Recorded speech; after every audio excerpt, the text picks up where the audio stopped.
John, Isabela y Vinicio van a entrar de seguida al hospital. Seré sincero amb vostè.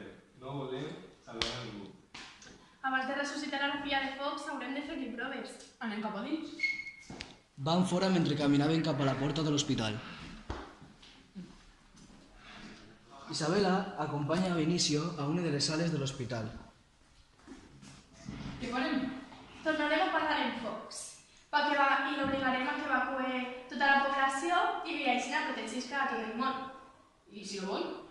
Si no vol, no tindrem l'alidatge. Jo em telefoné a Fox, però aquest el tenia pagat. M'acompanyes a veure la meva filla?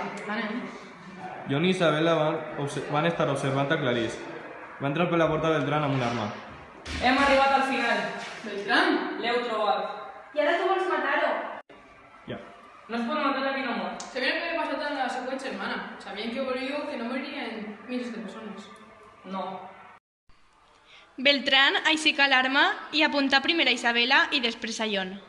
No es mates, no volen fer mal a ningú. No puc, o no ho aconseguiré. Beltrán apunta a la dona i aquesta va tancar els ulls. Sonaren 2 trets. John va atacar els ulls i tardà un segon en obrir-los. Sobre les cames de la dona descansava el cos de Clarís. Així està, podus per fora.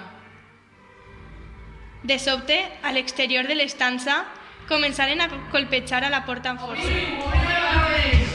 Vinicio girà el cap envers ells un instant i pogueren veure com aquell es defeia amb rapidesa. Es convertia en pols i travessava les portes d'un temps que fins aleshores l'havia perdonat.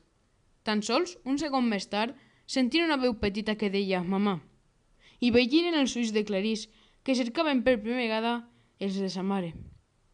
Isabel i John s'agafaren les mans i clogueren els ulls perquè notaren com la terra començava a tremolar.